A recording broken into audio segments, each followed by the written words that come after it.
Introducing first, a multi-time champion ready to make a statement in his UFC debut. Here is Iron Michael Chandler.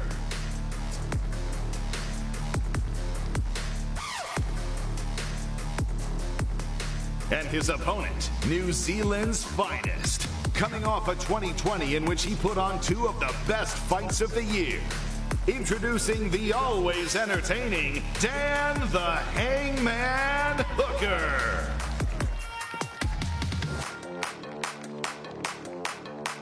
And all roads lead to the main event. It's the much anticipated return of the double-weight world champion.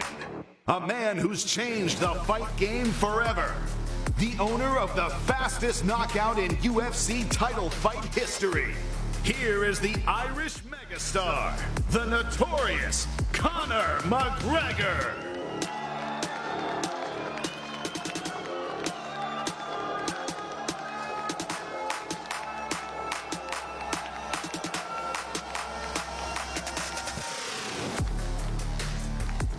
And he faces one of the best fighters in the world today. The pride of Lafayette, Louisiana, winner of 4 of his last 5 fights. The former interim lightweight champion. Please welcome Dustin the Diamond Portier.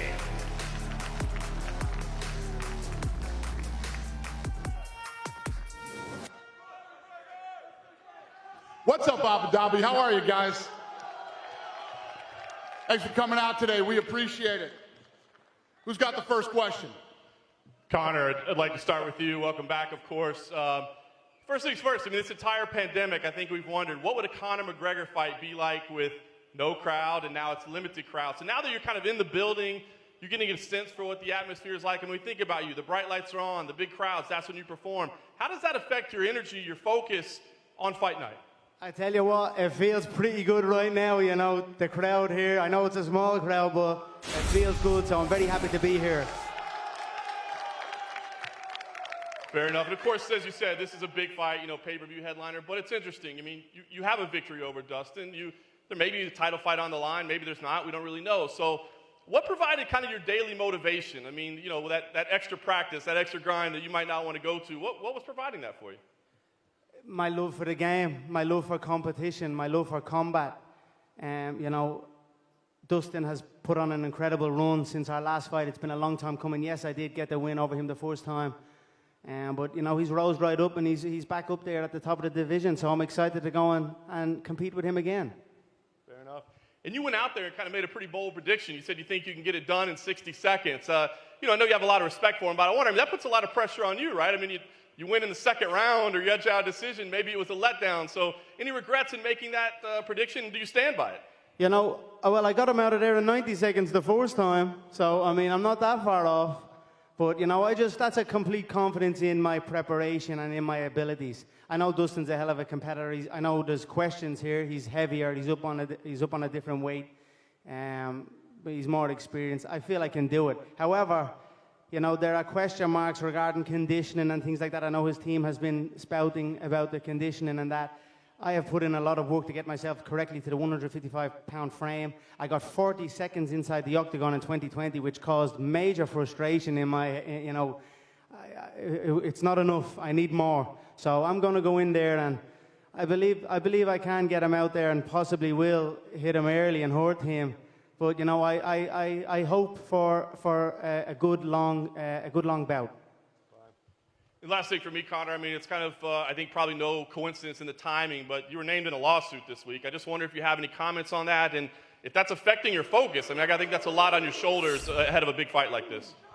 You know, it's old news. It was investigated thoroughly over the course of 2 long years, and I was cleared of any wrongdoing. And that's it. You know, I have so much positivity in my life.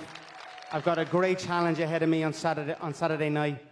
And I'm very excited to get in. I put in an immense amount of work to get my frame correct at 155, to get my conditioning. You know, I want to answer questions here, and I hope Dustin can bring it to me, and we can have a good fight. Thank you, Conor.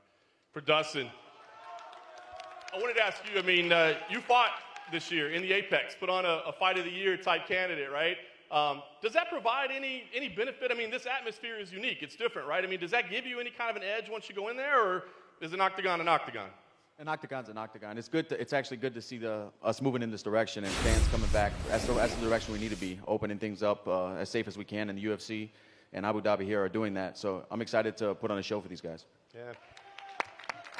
And Dust, I know that you've committed your life to this game, right? Sacrificed everything.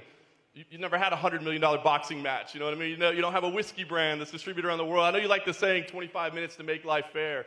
Does that apply here? I mean, do you feel like there's a chip on your shoulder? I mean, you guys have had this kind of parallel life, but it's gone different. Do you walk in there with a little chip on your shoulder? Every fight is a chip on my shoulder. I'm trying to prove something. I'm trying to the work that I put in, I'm trying to make it pay off. I'm trying to put my family in a better position, and this is no different. I know what a win over Conor McGregor means in combat sports, and I know that whoever wins this fight is fighting for gold, and that's why I fight. Fair enough. Thank you, Dustin. And just one last one for Dana, please. Dana, obviously this is a massive pay-per-view. Sir, you've got the hot sauce, Dustin. I'm actually I'd love to taste the hot sauce. I got a bottle for you. I appreciate that. I've got a bottle of proper for you. I'd love to share that.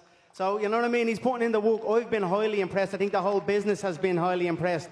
After that loss many, many years ago, he rose up, became champion. He's given so much back. I'm honored to share this octagon with this man. I know we have this competitive fire, and it's still there. There's still that in us, there's no denying that. We have a clash, and it's going to be a good firework-filled bout.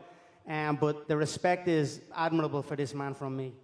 I don't want to make it seem like we're up here giving each other back massages, but I just want to clear the air. Conor's team, McGregor Sports Entertainment, did reach out to my foundation, and they are, starting the donation to the Good Fight Foundation, and we have huge, huge plans for that. So, Conor, man to man. My pleasure, brother. My pleasure. Thank you. You're going to help a lot of people with that. Yes, and you. Maybe you can help him with the distribution deal for the hot sauce. Of course, no problem. I got to taste it first, though. I don't put my name to something unless it's the proper, you know what I mean? Unless it's the finest. I got you. You'll taste it Sunday morning, then I'll give you a bottle after, yeah? It's perfect. Fair enough. Dane, I just want to ask you, like I said, this is a huge pay-per-view event to kick off the year. You kind of stirred the pot a little bit with the